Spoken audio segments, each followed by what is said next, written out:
अक्षय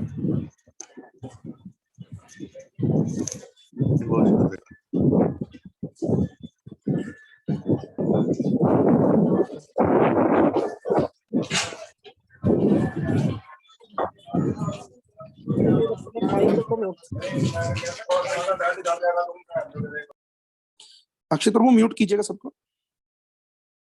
ठीक है, तो कृष्णदास कविराज, किसी ने प्रश्न किया था अभी कि किसने लिखी है चैतन्य चरितामृत? कृष्णदास कविराज जी ने, कृष्णदास कविराज गोस्वामी।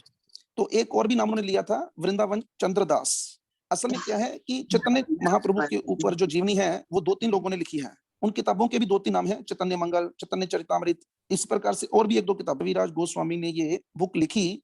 उस वक्त वो इस कंडीशन में नहीं थे कि वो उस किताब को लिख सकें, लेकिन उनके जो जितने भी आसपास के जो वैष्णव थे उन्होंने उनको फोर्स किया कि नहीं आप लिखिए। तब वो भगवान से आशीर्वाद लेने के लिए गए और भगवान ने उन्हें आशीर्वाद दिया।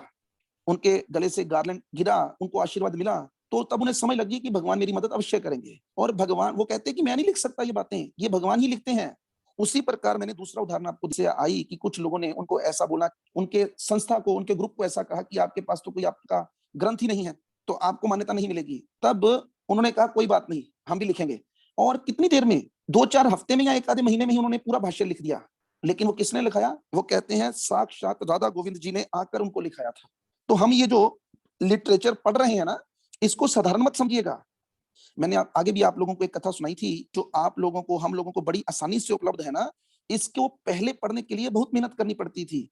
भक्ति विनोद ठाकुर जी को चैतन्य चरितामृत की बंगाली में एक कॉपी लेने के लिए बंगाल में ही लगभग 2-3 साल का समय लग गया था। इतनी मुश्किल थी ये चीजें अवेलेबल। क्यों अवेलेबल मुश्किल थी? तो पहले तो ना फोन होते थे, ना कुछ होता था, ना टाइपराइटर होता था। लोग क्या करते थे, जो साधुगण होते थे, और किसी को क्या पता किसने लिख रखी है, और ये भी नहीं पता अगर मानो एक व्यक्ति ने लिखी है तो वो है कहां पर।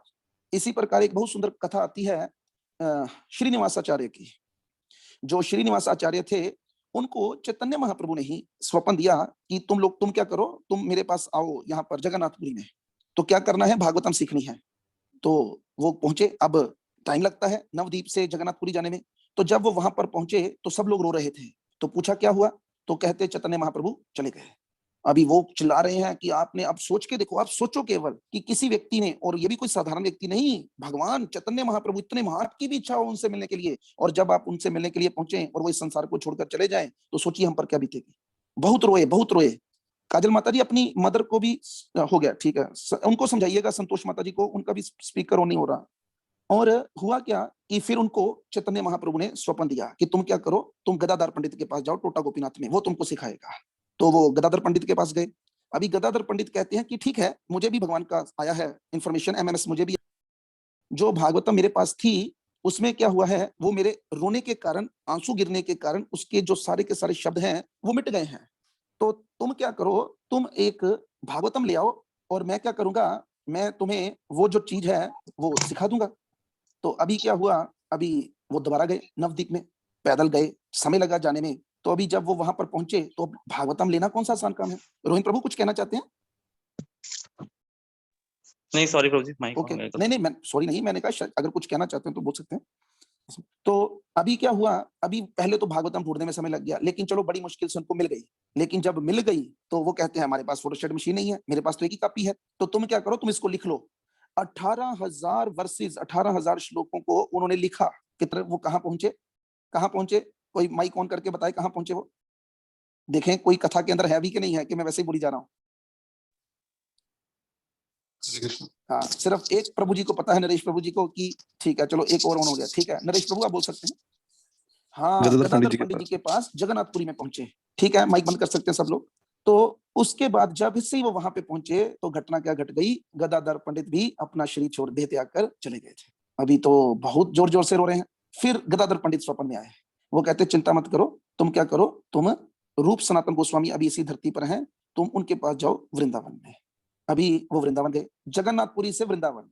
अभी जब वो वहां पहुंचे तो अभी मथुरा मंडल में ही पहुंचे थे, तो क्या देखते हैं कि सब लोग रोते हुए आ रहे हैं। तो पूछते हैं क्या हुआ, तो लोग कहते हैं कि रूप सनातन भी इस धरती से चले गए।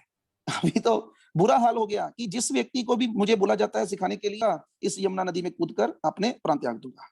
तो फिर रूप सनातन उनके स्वप्न में आए और कहते नहीं नहीं चिंता मत लगाओ, तुम क्या करो, तुम गोपाल भट्ट गोस्वामी अभी यहीं पर हैं, उनसे दीक्षा ग्रहण करो और जीव गोस्वामी से भागवतम सीखो।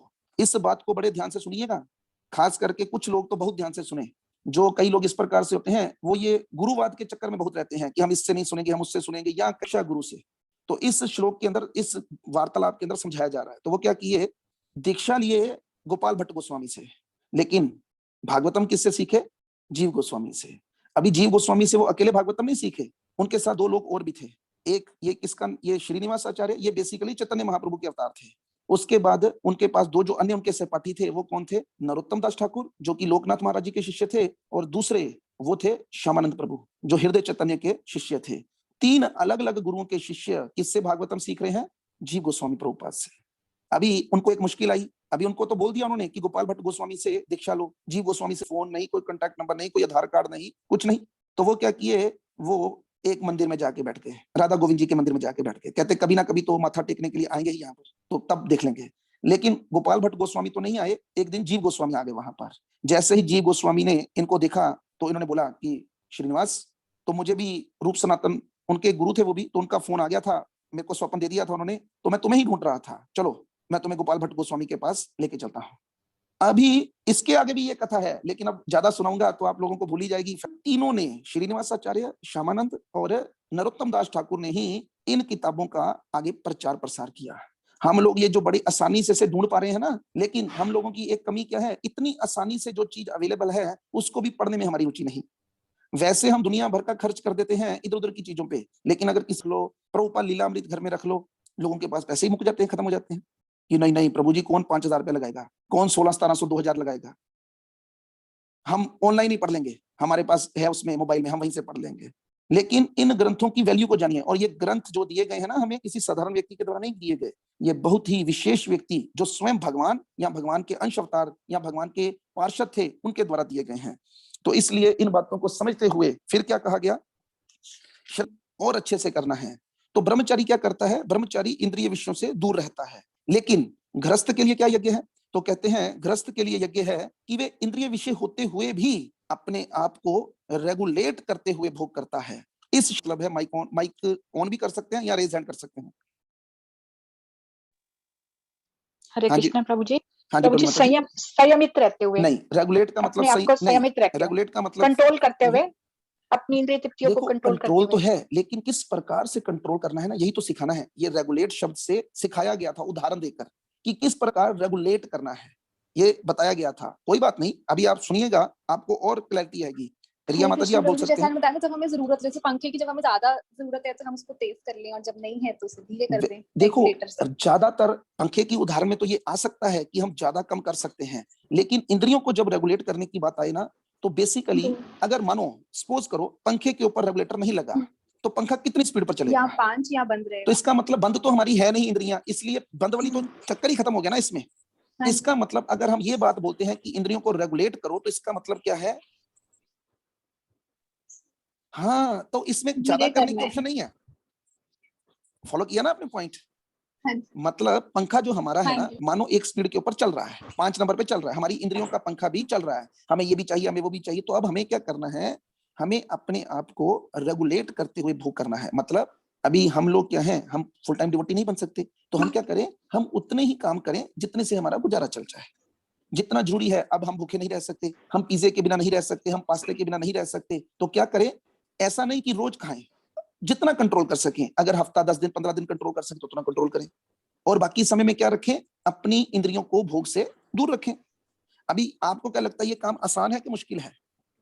अगर हमें हायर टेस्ट मिलेगा तो आसान है, अगर ऐसे ऐसे बैठे रहेंगे अकेले अकेले कि हम कर रहे हैं, तो लेकिन इसका कर मतलब मुश्किल है, लेकिन ये भी एक यज्ञ है। तो इसलिए अगर कोई गृहस्थ इस प्रकार से कर पाता है ना, तो मतलब वो भी क्या कर रहा है। अभी हम लोग किस यज्ञ को करने का प्रयास कर रहे हैं, संकीर्तन यज्ञ या जप यज्ञ। तो क्या आपको लगता है ये भी सब कर पाते हैं? नहीं कर पाते। इसलिए कई लोग क्या करते हैं, कितनी माला करते हैं, 1 2 4, कई 16 भी कर लेते हैं, कई 32 भी कर लेते हैं। तो इन सब बातों के लिए और सुनने के लिए भी कुछ लोग हैं, वो कौन सी क्लास सुनते हैं, रात की। कौन सी क्लास, रात की। क्यों सुनते हैं रात की क्लास? क्योंकि सुबह नहीं। और कुछ लोग हैं वो दिन की सुनते हैं बस, क्यों? नहीं, रात को पार्टी में जाना है, जल्दी सोने के लिए कोई क्लास नहीं छोड़ता, इतनी भी लेट हम क्लास नहीं करते कि 8 बजे कोई सोने वाला है, इतनी भी कोई बात नहीं है। लेकिन कईयों को रात को डिनर पे जाना है, कईयों को कहीं पे जाना है, तो ये भी काम साथ में चलते हैं। इसलिए क्या शब्द है, ये भी एक यज्ञ है। अगर कोई व्यक्ति इस प्रकार से करता है तो इसके लिए अब हम आप लोगों को एक पेपर दे रहे हैं। पेपर क्या है कि कल ग्रुप के अंदर रोहिन प्रभु जी ने एक साधना चार्ट डाला है, आपने देखा? नहीं प्रभु जी। ठीक है, तो देखना, अभी दोबारा इसको सेंड कर देंगे। उस साधना कार्ड के अंदर क्या लिखा गया है और वो सबके लिए है, नाम के साथ। जैसे अभी फिलहाल 54 लोग सुन रहे हैं, तो ये 53 लोगों को ही करना है। और देखो, अभी आपने सुना कि आज्ञा माननी चाहिए, और आपको कुछ ऐसा नहीं कहा जा रहा कि कोई गलत काम करने के लिए कहा जा रहा है। आपको क्या करना है, आपको वो साधना कार्ड लेना है, उसमें लिखा है, आपने खोला उसको? मेरे को पता है कि कैसे, हाँ जी, आप उसमें क्या-क्या लिखना हाँ, है। हाँ जी, नहीं समझ रही हूँ। आपने तो समझ लिया, लोगों को भी बताना है ना, तो इसलिए थोड़ा सा उसके बारे में बताइए कि उसमें क्या-क्या बताना है। तो उसमें प्रभु जी कि हमने कितने सबसे बजे पहले उठे, कितने बजे सोए, शुरू से कितने करना, बजे धीरे जब धीरे। हुआ। सबसे पहले क्या लिखना है कि हम कितने बजे उठे, और कोई शर्म नहीं। देखो, जब आप दूसरों के चार्ट के साथ अपने चार्ट को कंपेयर करोगे ना, तब आपको लगेगा कि मैं भी थोड़ी मेहनत कर सकता हूँ या कर सकती हूँ। तो मानो आप सुबह 6 बजे उठे, 6 बजे या 8 बजे तक आपने कितनी माला पूरी की, वो लिखना है। कितने टोटल राउंड किए, कितने समय में किए, कौन से दोपहर को किए, रात को किए, वो लिखना है। कितने घंटे आपने श्रवण किया, कितने घंटे आपने बुक रीडिंग की, तो ये सब आपने लिखनी है। हम इन चीजों के नंबर लगाएंगे। जैसे मानो कि अगर कोई 8 बजे से पहले, तो उसने अगर 16 माला कर ली तो 32 नंबर हो गए। अगर किसी ने 8 की तो उसके 16 हो गए। 8 बजे के बाद या 9 बजे के बाद कोई भी माला होती है, उसका 1 नंबर। अगर कोई बुक रीडिंग करता है तो उसके 20 नंबर। अगर कोई लेक्चर श्रवण करता है उसके 20 नंबर है, तो उसी हिसाब से अपने नंबर लगाए। हम नहीं लगाएंगे, वो खुद लगाएगा। तो इस प्रकार वो देखेगा कि सोमवार को मेरे कितने नंबर, मंगलवार को कितने, बुधवार को कितने, वीरवार को कितने, शुक्रवार को कितने, शनिवार को कितने, और लोगों के कितने। इस हमको इसी प्रकार से फॉर्मेट में भेजना है प्रभु जी, हम मैसेज टाइप करके अगर भेजना है। इसी फॉर्मेट में कर सके, मैं यही इसीलिए आपको पूछा है कि क्या हम टाइप कर सकते हैं इसको, सब लोगों को समझा नहीं, पाएंगे फोन कि में वो तो नहीं ऐसे टाइप कर सकते, तो फिर वो क्या करेंगे, उसको डाउनलोड करना पड़ेगा ना, तो या फिर वो लैपटॉप प्रिंट, या या फिर किसी से प्रिंट उसको कर, एडिट करना ऐसे। हाँ, प्रिंट कर लें। ठीक है। कुछ भी कर सकते हैं, किसी भी तरीके से मदद ले सकते हैं, अपने बच्चों से मदद ले सकते हैं, अपने ग्रैंड चिल्ड्रन से मदद ले सकते हैं, लेकिन करने का प्रयास कीजिएगा। और ये जो कार्यक्रम है, ये कब से शुरू होगा? ये आज से ही शुरू होगा, कल से नहीं, ये आज से ही शुरू होगा। और जो व्यक्ति, एक गिफ्ट दिया जाएगा, वो गिफ्ट जो है वो रिया माता जी देंगे, तो इसलिए ठीक है। अगर वो आप ही फर्स्ट आ जाएंगे तो आप अपने पास रख लीजिएगा, तो ठीक है। तो आगे बताया गया, ठीक है, आप माइक बंद कर सकते हैं। तो एक क्वेश्चन बन गया, भोग करना यज्ञ कैसे हुआ? अभी मैंने आप लोगों को ये कहा कि गृहस्थ व्यक्ति भोग करते हुए भी यज्ञ कर रहा है। इसके बारे में अगर कोई बता सके, विक्रम प्रभु, क्या आप बता सकते हैं? हरे कृष्णा प्रभु। हरे कृष्णा प्रभु जी, लास्ट टाइम लिखा है ना, क्योंकि संयमित गृहस्थ उच्चतर दिव्य जीवन के लिए अपनी इंद्रिय तृप्ति की प्रवृत्ति की आहुति कर देता है। लेकिन तो वो अब इसको किसी उदाहरण के साथ समझाना है। साथ में देखो, यही तो है ना, उस लाइन को जो लास्ट में लिखी थी, उसी को अब आपको क्या करना है, एक उदाहरण के साथ इस प्रकार से समझाना है कि किसी को भी समय लग सके, और कम से कम आपको तो जरूर समय लगे, और शास्त्रों के अकॉर्डिंग होना चाहिए। गृहस्थ जीवन के बाद जब वानप्रस्थ अडॉप्ट नहीं, करेगा, तो अभी तो गृहस्थ जीवन की बात करेंगे ना, कि गृहस्थ जीवन में वो भोग करते करते यज्ञ कैसे कर रहा है। गृहस्थ जीवन में जब वो भोग करते करते अपने बच्चों को, पत्नी को कृष्ण भावना भावित बनाने के प्रयत्न करता है, तो फिर वो, तो इसका मतलब ये यज्ञ तब होगा जब हम अपने बच्चों को या अपने परिवार को भक्ति में लगाएंगे, ठीक है ना जी। इसलिए अब भगवान भगवत गीता में बोले हैं ना ये बात, भगवान बताते हैं कि जो काम धर्म के विरुद्ध नहीं है, वो काम कौन है? जो धर्म के विरुद्ध नहीं है। आपने नहीं सुना इस श्लोक को अभी तक? भगवान भगवत गीता में बताए हैं, काम का मतलब समझते ही है, जब कोई व्यक्ति इंद्रिय तृप्ति के लिए प्रयास करता है जी, कामना भी, और इसमें कामना जो सबसे बड़ी होती है ना, वो पुरुष और स्त्री का संग ही होती है। तो भगवान कहते हैं कि अगर कोई व्यक्ति धर्म के विरुद्ध काम नहीं कर रहा, तो वो काम मैं ही हूं। मतलब भगवान कहते हैं कि मैंने ये जो इंद्रिय स्त्री संग बनाया है ना, ये केवल किसके लिए बनाया है? संतान उत्पत्ति के लिए बनाया। काम को केवल और केवल संतान उत्पत्ति के लिए करता है ना, तो वो धर्म के विरुद्ध नहीं है। धर्म के विरुद्ध ये तब हो जाता है जब कोई व्यक्ति इंद्रिय तृप्ति तो करता है। अब कोई व्यक्ति, मान लो सपोज करो, जैसे हम लोग हैं, हम गृहस्थ हैं, आपके भी 2 बच्चे, मेरे भी 2 बच्चे, लेकिन ये 2 बच्चे ही क्यों हैं, ज्यादा क्यों नहीं है? कारण क्या है उसके पीछे? हमारी सोच क्या है उसके पीछे? फैमिली की प्लानिंग की है ना। नहीं, पर फैमिली प्लानिंग क्यों है? 10 बच्चे होंगे तो क्या ऐतराज है?